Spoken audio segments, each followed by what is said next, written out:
Video பார்த்துக்கிட்டு இருக்க என் அன்பு நண்பர்கள் அனைவருக்கும் வணக்கம்.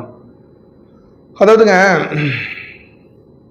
கிராமங்கள்லாம் ஒரு பழமொழி சொல்லுவோம், நோய்க்கும் பாரு பேய்க்கும் பாரு அப்படின்ட்டு, இல்லைங்களா? பேய், பிசாசு இதெல்லாம் இருக்கா, உண்மையா? பேய் இருக்கா இல்லையா அப்படின்னு பார்த்தீங்கன்னா, அதாவது ஒரு நல்லவன் அப்படின்னு இருக்கிற இடத்துல கெட்டவன் இருப்பான், ஹீரோ இருக்கிற இடத்துல வில்ல இருப்பான், ஹீரோயின் இருக்கிற இடத்துல வில்லி இருப்பாங்க இல்லையா? அப்போ அதே மாதிரி தான் நல்ல சக்தி அப்படின்னு இருக்கிற இடத்துல தீய சக்தி கட்டாயம் ஒத்துக்க தான் செய்யணும், இல்லைங்களா? அப்போ பார்த்தீங்கன்னா, இன்னைக்கு நம்ம கிறிஸ்தவத்தில் இந்த பில்லி சூனிய கட்டுகள், பேய்பிடி இதெல்லாம் ஓட்டுறோம் அப்படின்னு சொல்கிறாங்களே, அந்த மாதிரி இடங்களுக்கெல்லாம் கிறிஸ்தவர்கள், இந்த வீடியோ பார்த்துக்கிட்டு இருக்க கிறிஸ்தவர்கள் அல்லாதவர்கள் நம்ம போகலாமா?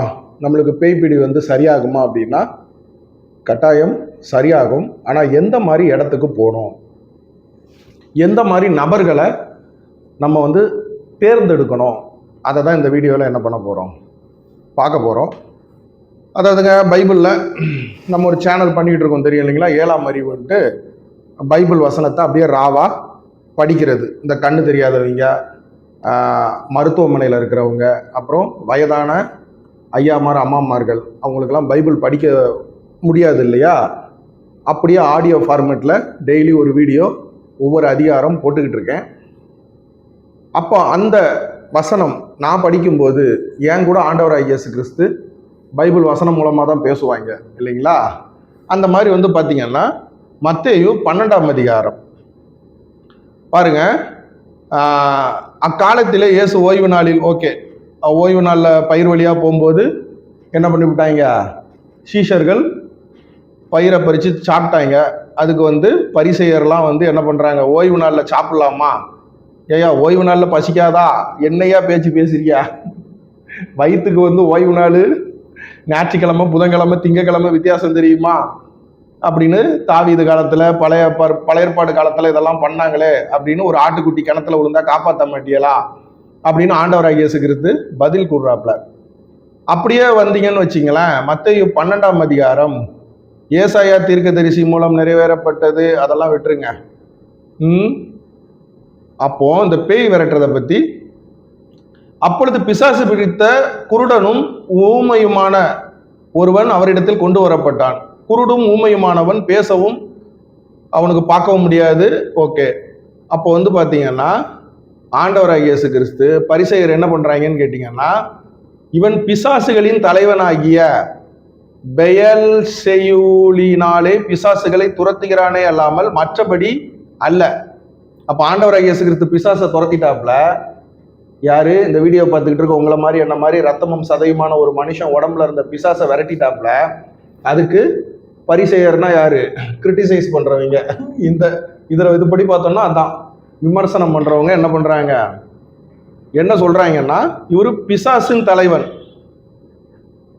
பெயல் செய்யுளினாலே, வாயிலே வரமாட்டேங்க, யாரோ ஒரு பிசாசின் தலைவன் மூலமா என்ன பண்றாரு, விரட்டுறாரு.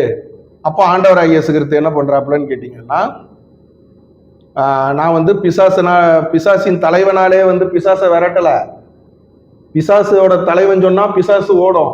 அந்த மாதிரி ஒரு தலைவர் சொன்னாருன்னா தொண்டர்கள் கேட்பாங்க இல்லையா? அந்த மாதிரி இல்லையா, நான் தேவ நாமத்தினாலே என்ன பண்றேன்,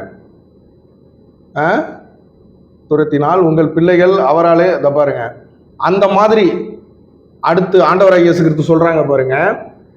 இந்த வீடியோ பார்த்துக்கிட்டு இருக்க உங்களுக்கு எனக்கும் யாரோ ஒரு ஐயா, A to Z, அந்த ஒரு ஐயாவோ அம்மாவோ பிசாசுகளை விரட்டுறாங்க.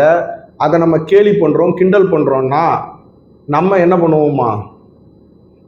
இந்த வீடியோ பார்த்துக்கிட்டு இருக்க உங்களுக்கும் எனக்குமான தண்டனை, நம்ம பிள்ளைகள் நம்மளை நியாயம் தீர்ப்பாங்களாம். நான் பெயல்செயூலினாலே பிசாசுகளை துரத்தினால் உங்கள் பிள்ளைகள் அவைகளை யாராலே துரத்துகிறார்கள், ஆகையால் அவர்களே உங்களை நியாயம் தீர்ப்பார்கள். ஆண்டவராகிய இயேசு கிறிஸ்து என்ன பண்றாப்ல, கேலி கிண்டலால பண்ணிக்கிட்டு கிடைக்கியா? பிசாசு விரட்டுறவங்களை பார்த்து உன் பிள்ளையில வச்சு என்ன பண்ணுவேன், கிண்டல் பண்றவங்க. உன் புள்ளைய வச்சு உனக்கு தண்டனை கொடுப்போம்ல அப்படின்ட்டு வான் பண்றாப்ல. அதுக்கப்புறம் பாருங்க, நான் தேவனுடைய ஆவியினாலே பிசாசுகளை துரத்தினபடியால் தேவனுடைய ராஜ்யம் உங்களிடத்தில் வந்திருக்கிறது. நான் ஆண்டவராகிய இயேசு கிறிஸ்து சொல்றாப்ல, நான் வந்து இதா அவரோட நாமத்தினாலதான்ப்பா என்ன பண்றேன், பிசாசை விரட்டுறேன் அப்படின்னுட்டு. அப்புறம் இதுக்கப்புறம் உள்ளதான் முக்கியமானது பாருங்க. அப்படியே கீழே படிச்சுக்கிட்டே வரீங்கன்னு வச்சிங்களேன், மத்தேயு அப்படியே இந்த அதிகாரம் முழுசும் பிசாசுகளை விரட்டுறது, அசுத்தாவி பிடிச்சவன் ஒருத்தனை கூப்பிட்டு வராங்க, எல்லாமே பிசாசு அசுத்தாவியை பத்தி தான் இருக்கு. பேட் ஸ்பிரிட்டு, பேடு அப்படியே வந்தீங்கன்னு வச்சிங்க. கடைசியில் பாருங்க, அப்போ ஒருத்தர் வராரு. அப்பொழுது ஒருவன் அவரை நோக்கி, ஆண்டவராகிய இயேசு கிறிஸ்துவை நோக்கி, உம்முடைய தாயாரும் உம்முடைய சகோதரரும் உம்மோடு பேச வேண்டும் என்று வெளியே நிற்கிறார்கள். யாரு? ஆண்டவராகிய இயேசு கிறிஸ்துவோட அம்மாவும் சகோதரர். அப்ப ஆண்டவராகிய இயேசு கிறிஸ்து என்ன சொல்றாப்புல பாருங்க, யாருல எனக்கு அம்மா, யாருல எனக்கு அண்ணன் தம்பி அப்படின்ற மாதிரி ஆண்டவராகிய இயேசு கிறிஸ்து கேட்கிறாப்புல. அப்போ தம்மிடம் இப்படி சொன்னவனுக்கு பிரதித்திரமாக என் தாயார் யார், என் சகோதரன் யார் என்று சொல்லி ஆண்டவராகிய இயேசு கிறிஸ்து சொல்லிட்டு தம்முடைய அடுத்து சொல்றாப்புல பாருங்க, இதான் முக்கியமானது. தம்முடைய கைகளை தமது சீஷருக்கு நேரே நீட்டி, இதோ என் தாய், இதோ என் சகோதரன் இவர்களே. அப்ப பாருங்க, ஆண்டவராகிய இயேசு கிறிஸ்து இந்த வீடியோவை பார்த்துக்கிட்டு இருக்க உங்களை, வீடியோவில் பேசிக்கிட்டு இருக்க என்னதான் யாருன்னு சொல்றாப்புலன்னா தாய், தன்னோட சகோதரன் அப்படின்ட்டு சொல்றாப்புல. அதுக்கப்புறமா உள்ள வசனம் ரொம்ப முக்கியமானது பாருங்க. பரலோகத்தில் இருக்கிற என் பிதாவின் சித்தத்தின்படி செய்கிறவன் எவனோ அவனே எனக்கு சகோதரனும் சகோதரியும் தாயுமாய் இருக்கிறான். அப்போ பிசாசுகளை விரட்டுறதுக்கு யாருக்கு அதிகாரம் கொடுக்குறாப்புல? நேத்திக்கு அதிகாரம் அந்த 7ஆம் அறிவு சேனல்ல பார்த்தவங்களுக்கு தெரியும், கேட்டவங்களுக்கு தெரியும். ஆண்டவராகிய இயேசு கிறிஸ்து சீடர்களுக்கு அதிகாரம் கொடுக்குறாப்புல. நீங்க என்ன பண்ணுங்க, ஊர் ஊரா போய் பிசாசுகளை விரட்டுங்க. உங்களை ஒரு ஊர்ல உள்ள சேர்க்க மாட்டான், விரட்டி விடுவான். விரட்டி விட்டா என்ன பண்ணுங்க, இந்த இதுலயே இருக்கு, இதுலயே வந்து ஆண்டவராகிய இயேசு கிறிஸ்துவ கல் எடுத்து எரியணும்ட்டு கொலை பண்ணணும் அப்படின்னு என்ன பண்றாங்க, ஒரு ஊருக்காரங்க நிக்கிறாங்க. இதுலயே அதுக்கு முந்தின அதிகாரத்திலையா 14ஆம் வசனம் பாருங்க. அப்பொழுது பரிசேயர் வெளியே போய் அவரை கொலை செய்யும்படி அவருக்கு விரோதமாய் ஆலோசனை பண்ணினார்கள். இயேசு அதை அறிந்து அவ்விடம் விட்டு விலகினார். திரளான ஜனங்கள் அவருக்கு பின் சென்றார்கள். அவர்கள் எல்லோரையும் அவர் சொஸ்தமாக்கினார். அப்ப இதுக்கு முந்தின அதிகாரம் இதுலயே ஆண்டவராகிய இயேசு கிறிஸ்துவ கொலை செய்யறவங்க வராங்க. ஆண்டவராகிய இயேசு கிறிஸ்து அந்த இடத்த விட்டு என்ன பண்ணிடுறாங்க, ஏன்னா எனக்கு நிறைய வேலை இருக்கப்பா, நீங்க என்ன வேணா என்ன பண்ணுங்க, என்ன கேலி கிண்டல் பண்ணிட்டு போங்க, எனக்கு ஏகப்பட்ட பேரை சொஸ்தமாக்கணும், குணமாக்கணும், வியாதியஸ்தர்களை என்ன பண்ணணும், பில்லி சூனிய கட்டுகள், பேய்பிடி எல்லாத்தையும் சரி பண்ணணும், எனக்கு அந்த வேலை இருக்கு. பரிசேயர் நீங்க என்ன பண்ணுங்க, ட்ரோல் பண்ணிக்கிட்டே உட்கார்ந்துருங்க, கிரிட்டிசைஸ் பண்ணிக்கிட்டே என்ன பண்ணுங்க, உட்கார்ந்துருங்கன்னு ஆண்டவராகிய இயேசு கிறிஸ்து அந்த இடத்த விட்டு விலகி போயிடுறாப்புல. போனதுனாலதான் என்ன ஆகுது, பல அற்புத அடையாளங்கள் பண்ண முடியுது. அதே மாதிரி அதுக்கு முந்தின அதிகாரத்துல பார்த்தோம்னா மத்தேயு 11ஆம் அதிகாரத்துல 10 இருந்தே பார்த்தீங்கன்னா, உங்களுக்கு நான் அந்த அதிகாரத்தை கொடுத்துட்றேன், நீங்க ஒரு பட்டணத்துக்கு போங்க, அவங்க ஏத்துக்கிட்டா பாருங்க, இல்லைன்னா அடுத்த பட்டணத்துக்கு போங்க, ஒரு ஊருக்கு போங்க, அங்க உங்களை கேலி பண்ணுவாங்க, கிண்டல் பண்ணுவாங்க, நீங்க அங்கேயே கிடந்து நான் இல்ல, நான் வல்லமை பெற்றவன், நான் பில்லி சூனிய கட்ட விரட்டுறேன், பேய் பிடி அப்படிலாம் சொல்லாதீங்க. அந்த இடத்த விட்டு என்ன பண்ணு, அவன் ஏத்துக்கலையா அடுத்த ஏத்துக்கிறவங்க கிட்ட போயிரு அப்படின்னு ஆண்டவராகிய இயேசு கிறிஸ்து சொல்றாப்புல. அப்ப யாருக்கு? சீடர்கள்னா யாரு? அப்போஸ்தலர்கள் யாரு? இந்த வீடியோ பார்த்துக்கிட்டு இருக்கு நீங்களும் நானும் தான். அப்போ உங்களுக்கும் எனக்கும் அந்த அதிகாரத்தை கொடுத்துருக்காப்புல. நம்ம போய் பிசாசு ஓடு, இந்த இடத்த விட்டு, இந்த இந்த அம்மாவை விட்டு, இந்த ஐயா விட்டு என்ன பண்ணு, போல பிசாசு ஓடும். இயேசு கிறிஸ்துவின் நாமத்தினாலே நீங்க சொன்னாலும் ஓடும், நான் சொன்னாலும் ஓடும். ஆனா இதுதான் ரொம்ப ரொம்ப முக்கியமானது. என்ன பார்த்தோம்,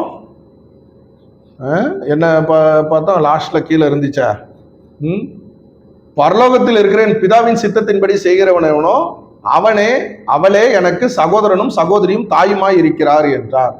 அப்ப பாருங்க, பரலோகத்தில் இருக்கிற ஆண்டவராகிய இயேசு கிறிஸ்துவோட சித்தத்தின்படி செய்யறவங்க அவங்க தான், அவங்க கை வச்சா அவங்க பேயை விரட்டினா அவங்க பில்லி சூனிய கட்டுகளை என்ன பண்ணலாம், விரட்டலாம். மற்றபடி ஏன் அவங்கள தான் சகோதரர் சகோதரின்றாப்புல ஆண்டவராகிய இயேசு. அப்போ பிதாவானவர் சித்தத்தின்படினா எப்படி? இன்னைக்கு ஒரு சர்ச்சுக்கு போகிறோம், அந்த ஒரு பாஸ்டர் இருக்காரு அப்படின்னா அவர் பிதாவின் ஆண்டவராகிய இயேசு கிறிஸ்துவோட சித்தத்தின்படி நான் வாழ்றாரா, நடக்கிறாரா, தனி மனித ஒழுக்கம் இருக்கா, திருச்சபைக்கு வரக்கூடிய பெண்களை தன்னோட பெத்த பொண்ணு மாதிரி பார்க்குறாரா, இல்லை திருச்சபைக்கு வரக்கூடிய பெண்களெல்லாம் சைட் அடிக்காரா, கரெக்ட் பண்ணுறாரா, இந்த மாதிரி உள்ளவங்ககிட்ட அபிஷேகம் இருக்காது. இந்த மாதிரி உள்ளவங்க திருச்சபைக்கு வரக்கூடிய அடுத்த ஒரு மனைவியை கரெக்ட் பண்ணிட்டாரு ஒரு பாஸ்டரு, நான் பேய் விரட்டுறேன் அப்படின்னா அவர்கிட்ட பேய் ஓடாது. திருச்சபைக்கு வரக்கூடிய ஏதோ ஒரு ஒழுங்கீனமான செயல்கள் என்ன ஒன்று பிதாவின் சித்தத்தின்படி செய்கிறது அப்படின்றது வெறும் பெண்கள் விஷயத்துல மட்டும் கிடையாது.